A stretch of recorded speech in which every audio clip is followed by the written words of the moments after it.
Assalamualaikum warahmatullahi wabarakatuh.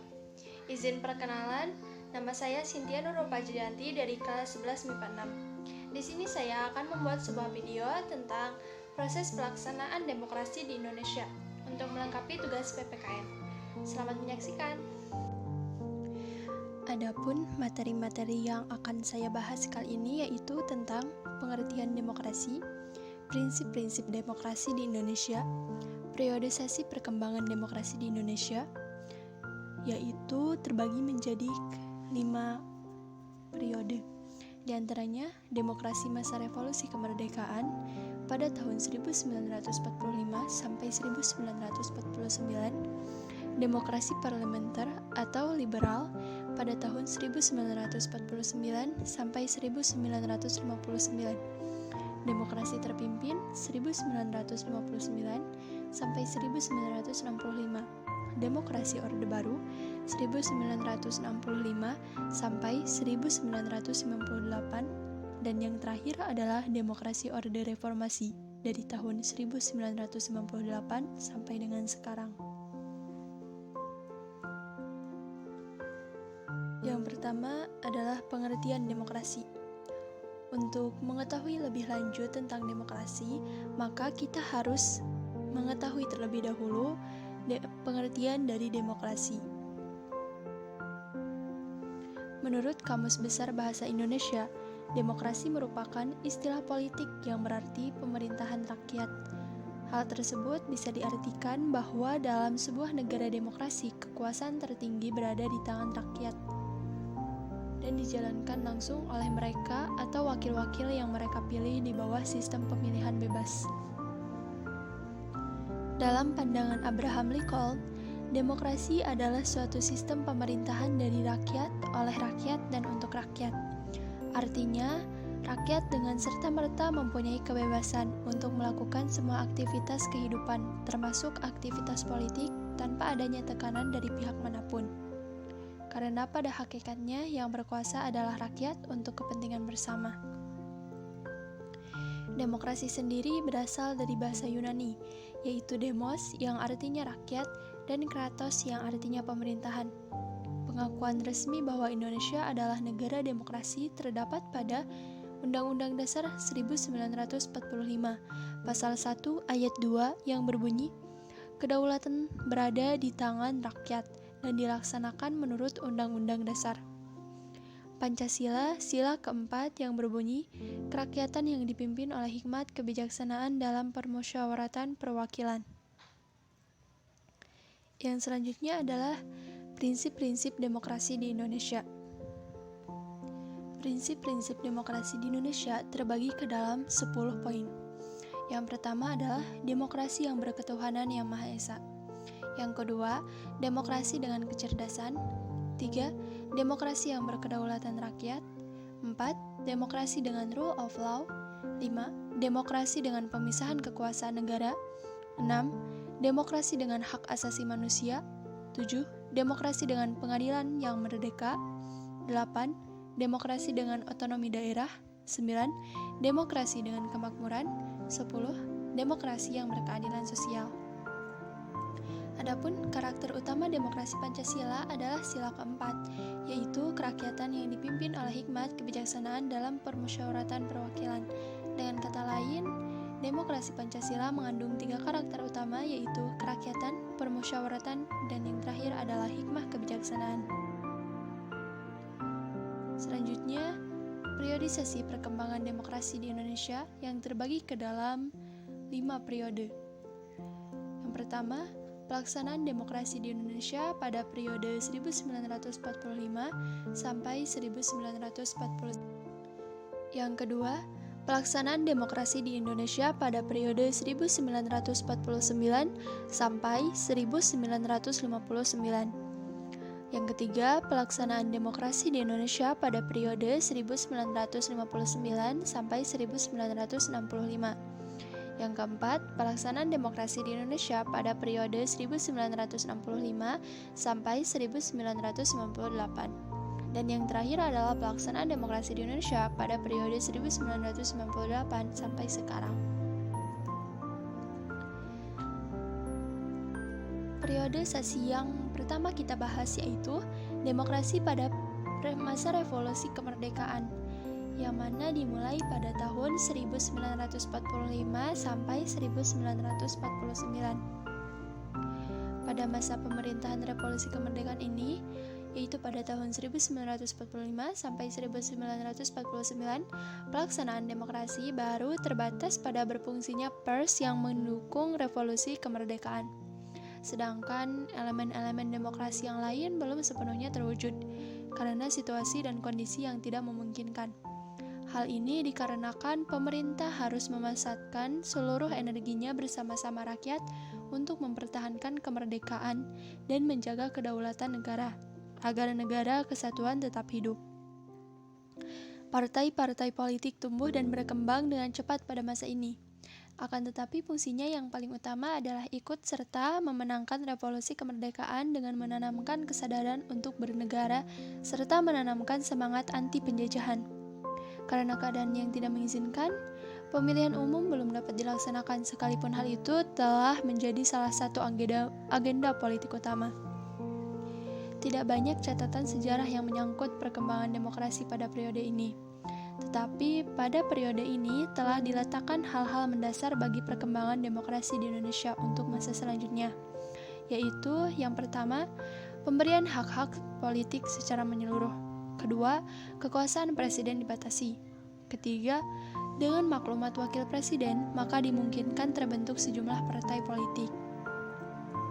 Setelah demokrasi masa revolusi ini selesai, kemudian muncullah demokrasi parlementer atau liberal yang dimulai pada tahun 1949 sampai 1959.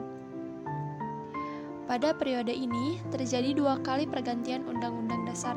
Pertama, pergantian Undang-Undang Dasar 1945 dengan Konstitusi RIS pada rentang waktu 27 Desember 1949 sampai dengan 17 Agustus 1950. Dalam rentang waktu ini, bentuk negara kita berubah dari kesatuan menjadi serikat. Sistem pemerintahan juga berubah dari presidensial menjadi kuasi-parlementer. Kedua, pergantian Konstitusi RIS dengan Undang-Undang Dasar Sementara 1950 pada rentang waktu 17 Agustus 1950 sampai dengan 5 Juli 1959. Periode pemerintahan ini, bentuk negara kembali berubah menjadi negara kesatuan dan sistem pemerintahan menganut sistem parlementer. Dengan demikian dapat disimpulkan bahwa pada periode 1949 sampai dengan 1959, negara kita menganut demokrasi parlementer. Masa demokrasi parlementer merupakan masa kejayaan demokrasi di Indonesia, karena hampir semua elemen demokrasi dapat kita temukan perwujudannya dalam kehidupan politik di Indonesia. Berdasarkan UUDS 1950, sistem pemerintahan dan demokrasi yang diterapkan di Indonesia yaitu sistem parlementer dan demokrasi liberal. Artinya, kabinet menterinya diajukan oleh parlemen atau DPR dan bertanggung jawab kepada parlemen atau DPR. Di dalam sistem parlementer ini, kepala pemerintahan adalah Perdana Menteri dan Presiden hanya sebagai kepala negara. Masa demokrasi liberal ini membawa dampak yang cukup besar, yaitu yang pertama, pembangunan tidak berjalan karena kabinet selalu silih berganti. 2. Tidak ada partai yang dominan, maka seorang kepala negara terpaksa bersikap mengambang di antara kepentingan banyak partai. Ketiga, di dalam sistem multipartai, tidak pernah ada lembaga legislatif, yudikatif, dan eksekutif yang kuat. Yang keempat, munculnya pemberontakan di berbagai daerah, DII atau TII, Permesta, APRA, dan RMS. Kemudian yang terakhir adalah memunculkan ketidakpercayaan publik terhadap pemerintahan saat itu. Demokrasi parlementer hanya bertahan selama 9 tahun, seiring dengan dikeluarkannya dekrit oleh Presiden Soekarno pada tanggal 5 Juli 1959 yang membubarkan konstituense dan kembali kepada Undang-Undang Dasar 1945. Presiden menganggap bahwa demokrasi parlementer tidak sesuai dengan kepribadian bangsa Indonesia yang dijiwai oleh semangat gotong royong. sehingga beliau menganggap bahwa sistem demokrasi ini telah gagal mengadopsi nilai-nilai kepribadian bangsa Indonesia. Setelah demokrasi parlementer berakhir, kemudian dilanjutkan dengan demokrasi terpimpin, yang mana dimulai pada tahun 1959 sampai 1965.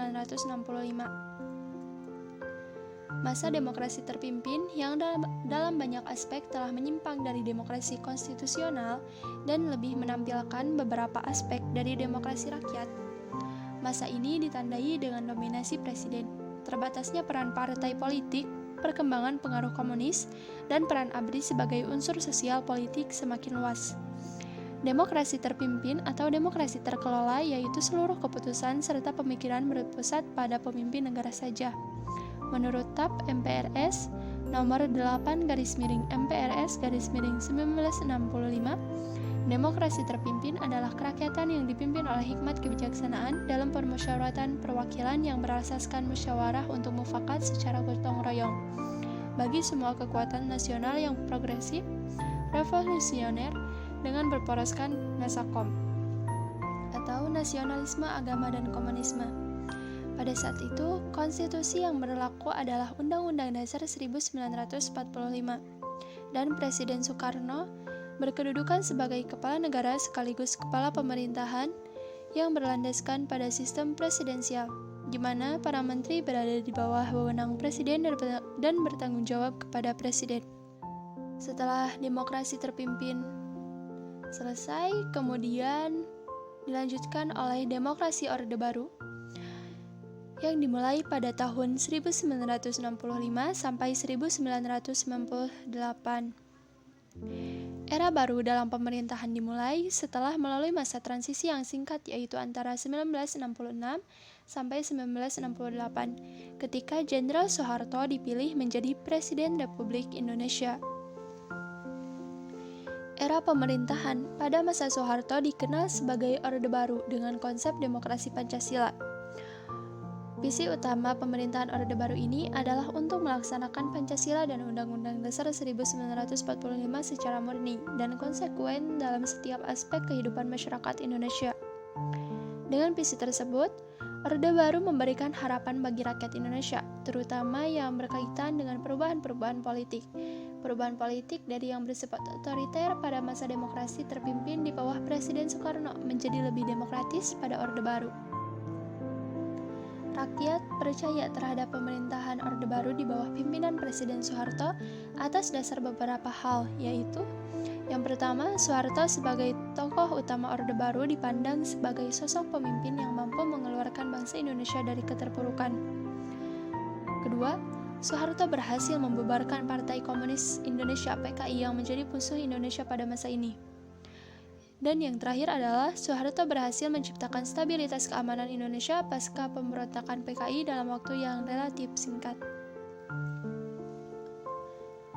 Akan tetapi, harapan rakyat tersebut tidak sepenuhnya terwujud, karena sebenarnya tidak ada perubahan substantif dari kehidupan politik Indonesia. Antara Orde Baru dan Orde Lama, sebenarnya sama-sama otoriter. Dalam perjalanan politik pemerintahan Orde Baru, kekuasaan presiden merupakan pusat dari seluruh proses politik di Indonesia. Lembaga kepresidenan adalah pengontrol utama lembaga negara lain yang bersifat suprastruktur, DPR, MPR, DPA, BPK, dan MA, maupun infrastruktur, LSM, partai politik, dan sebagainya. Soeharto mempunyai sejumlah legalitas yang tidak dimiliki oleh siapapun, seperti pengemban Supersemar, Mandataris MPR, Bapak Pembangunan, dan Panglima Tertinggi ABRI. Berdasarkan kondisi tersebut, pelaksanaan demokrasi Pancasila masih jauh dari harapan. Pelaksanaan nilai-nilai Pancasila secara murni dan konsekuen hanya dijadikan alat politik penguasa. Kenyataan yang terjadi, pelaksanaan demokrasi Pancasila sama dengan kediktatoran. Selanjutnya, setelah demokrasi Orde Baru berakhir, muncullah demokrasi Orde Reformasi, yang mana dimulai dari tahun 1998 sampai dengan sekarang. Sejarah demokrasi Orde Reformasi ini dimulai ketika Soeharto terpilih kembali sebagai presiden pada sidang umum MPR pada Maret 1998. Tetapi penyimpangan-penyimpangan pada masa pemerintahan Orde Baru membawa Indonesia pada krisis multidimensi. Diawali krisis moneter yang tidak kunjung reda. Krisis moneter membawa akibat terjadinya krisis politik, di mana tingkat kepercayaan rakyat terhadap pemerintah begitu kecil. Kerusuhan-kerusuhan terjadi hampir di setiap daerah di Indonesia. Akibatnya, pemerintahan Orde Baru di bawah pimpinan Presiden Soeharto terperosok ke dalam kondisi yang diliputi berbagai tekanan politik, baik dari luar maupun dari dalam negeri. Dari dunia internasional, terutama Amerika Serikat, secara terbuka meminta Soeharto mundur dari jabatannya sebagai presiden. Dari dalam negeri, timbul gerakan massa yang dimotori oleh mahasiswa turun ke jalan menuntut Soeharto lengser dari jabatannya. Tekanan massa mencapai puncaknya ketika sekitar 15.000 mahasiswa mengambil alih gedung DPR MPR. Akibatnya, proses politik nasional praktis lumpuh. Soeharto ingin menyelamatkan kursi kepresidenan dengan menawarkan berbagai langkah, seperti perombakan atau reshuffle kabinet dan membentuk Dewan Reformasi. Tetapi pada akhirnya, Presiden Soeharto tidak punya pilihan lain kecuali mundur dari jabatannya. Presiden Soeharto pada 21 Mei 1998 di Istana Merdeka menyatakan berhenti sebagai presiden. Dengan menggunakan Undang-Undang Dasar 1945 Pasal 8, Soeharto segera mengatur agar Wakil Presiden Habibie disumpah sebagai penggantinya di hadapan Mahkamah Agung. Karena DPR tidak dapat berfungsi akibat mahasiswa mengambil alih gedung DPR, kepemimpinan Indonesia segera beralih dari Soeharto ke B.J. Habibie. Hal ini merupakan jalan baru demi terbukanya proses demokratisasi di Indonesia. Kendati diliputi kontroversi tentang status hukumnya, pemerintahan Presiden B.J. Habibie mampu bertahan selama 1 tahun kepemimpinan. Kondisi demokrasi Indonesia saat ini bisa diibaratkan sedang menuju sebuah kesempurnaan. Akan tetapi, jalan terjal menuju itu tentu saja selalu menghadang. Tugas kita adalah mengawal demokrasi ini supaya teraplikasikan dalam seluruh aspek kehidupan. Terima kasih telah menyaksikan video saya. Kurang dan lebihnya mohon dimaafkan. Wassalamualaikum warahmatullahi wabarakatuh.